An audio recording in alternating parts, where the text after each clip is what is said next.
What's up, everyone?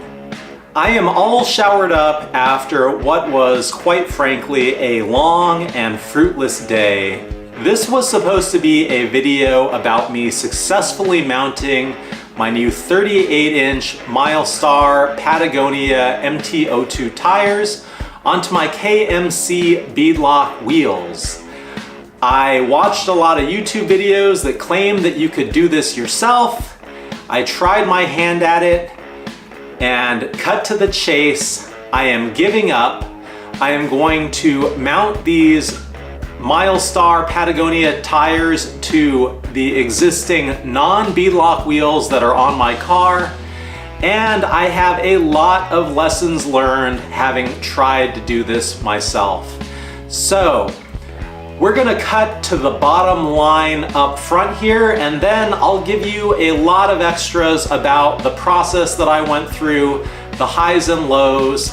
But the biggest reason that I'm giving up on putting these tires on the Beadlocks is that I just honestly don't think that it's safe for daily use, especially not with my 4-month-old daughter in the car. I think that I've come to appreciate as an engineer why they say this is for off-road use only, why they say it is not DOT approved.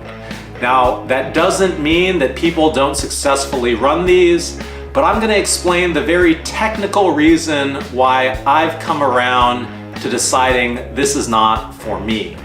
So, the day started with me trying to actually mount the bare tires onto the wheels. There's a lot of pieces that videos will gloss over as kind of taking for granted. Let me just tell you, and you'll see this in some of the clips, the hard part about mounting a beadlock is not actually bolting it down or torquing it to spec. That is a lot of labor, but it's not actually hard. The first hard bit was getting the first lip over the wheel.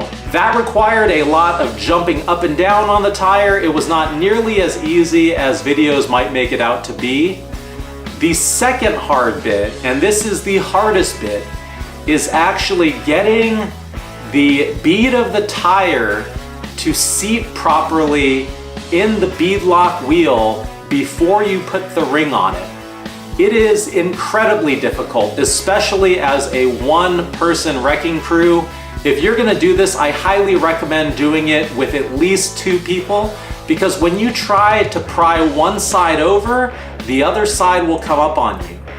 The other thing is a lot of people were using screwdrivers to do this, which is what I use. And I think it may have actually caused the ultimate problem and my downfall. After a lot of struggling, eventually I did get the bead to seat properly. I put the ring on, I torqued it all down to spec. I started to fill it up with air using a bike pump of all things. I got it to 20 PSI, and then the worst thing happened. After a whole day of hard labor, I heard an audible air leak coming from the ring. So I finished it up, but I think the worst possible thing has happened, which is that it's leaking air from somewhere, and I don't know where it's coming from. I'm not sure if this mic can pick it up, but I definitely hear air leaking slowly. Now, I don't know why exactly, but having gotten the ring back off and inspecting it, I think I have a sense for what was going on. Then I started watching videos about how to fix a beadlock that's leaking.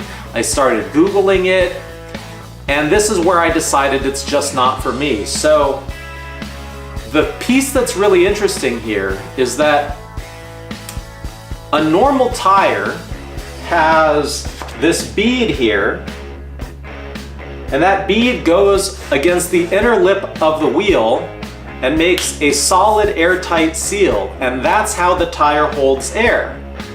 This lip is what is meant to create the seal for the tire. When you look at how a beadlock works, that lip is no longer holding air.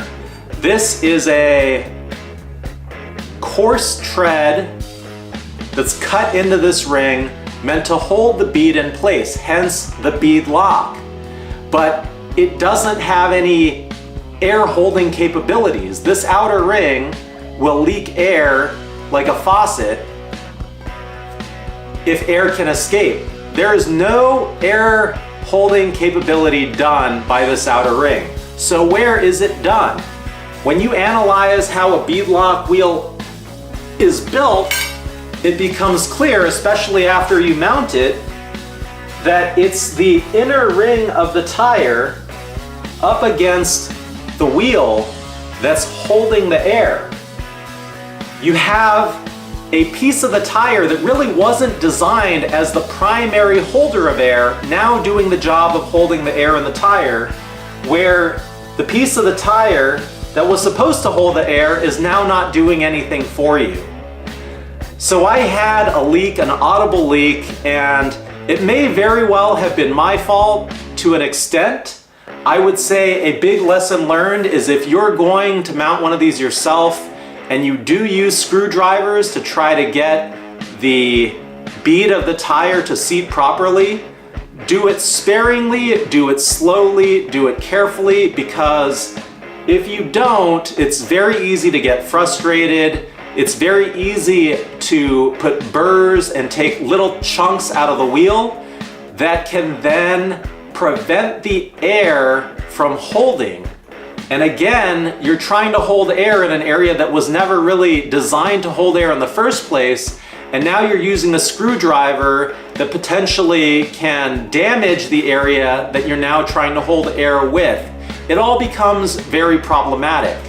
So I have some damage to the wheel in the area where I use the screwdriver to pry it over. But I didn't think I was alone in this, so I went and I looked at the other 4 wheels that had tires previously mounted to them that I have sitting around, and in fact, I see similar types of damage to the other wheels in an area where it's clear that someone used a device, a screwdriver, a pry bar of some sort, to try to get the tire bead to seat properly. And this just feels like an inherent flaw that's going to be a problem with beadlocks in general. So when you mount them up the first time, hopefully it's good. You start getting second and third uses out of it, and you're going to be more and more likely to end up leaking air, I would think.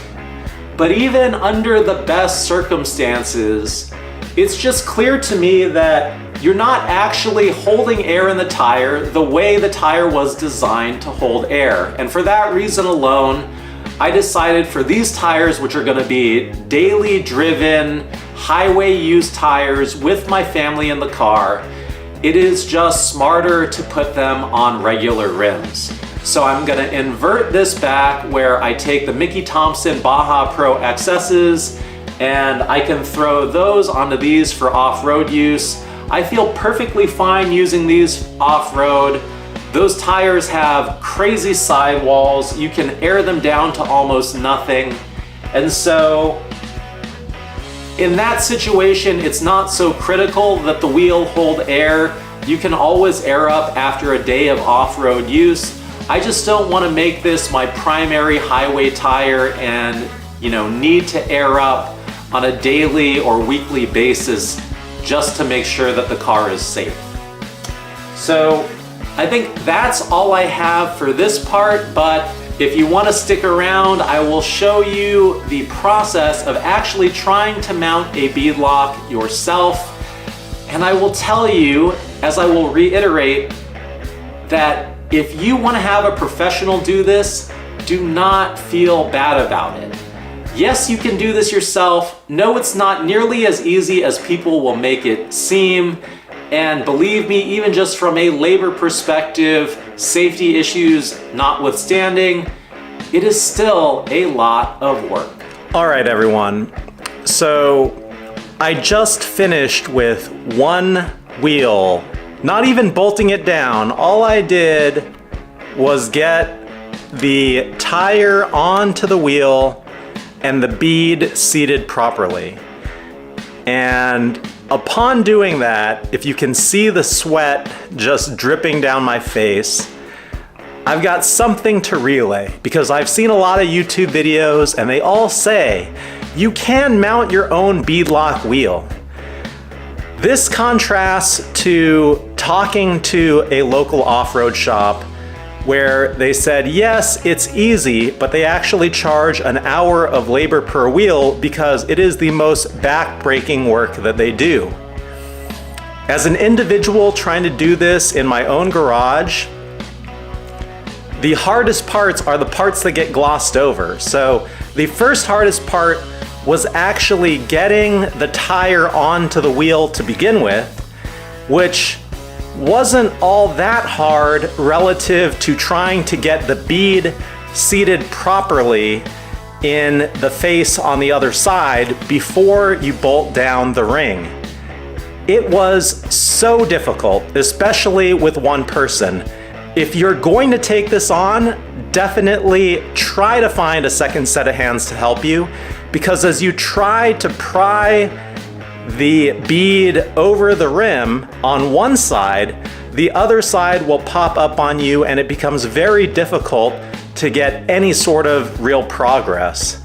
For those that say that it's easy to mount a beadlock wheel, I've got to tell you it is not. It is hard work. So I would recommend not doing it and just pay your local shop.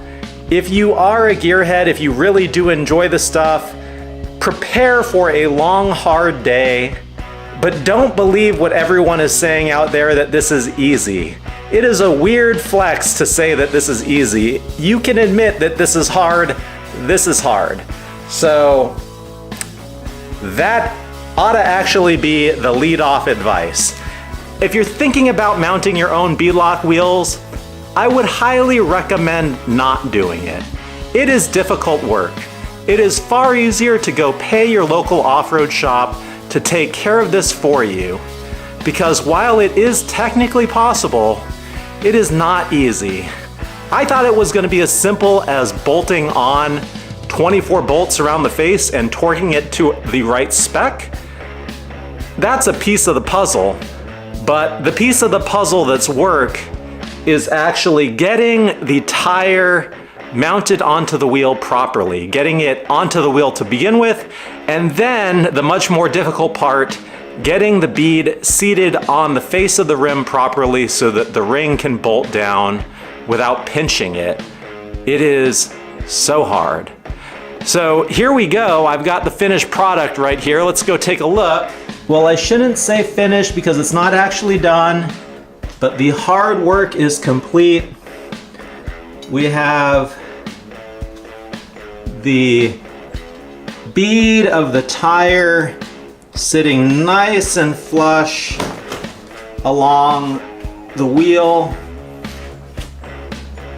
all the way around, and that again was the hardest part. So I'm gonna go and get this ring bolted on now. Hopefully that'll be easy, and hopefully I'll have one tire complete soon. That's all I've got. I am done with these for now. I'm gonna go back to America's Tire and ask them politely to please mount these tires that I took home back to the wheels that are on the car. That's all I've got for this one. Thank you for watching. I appreciate you, and I will see you at the next one soon.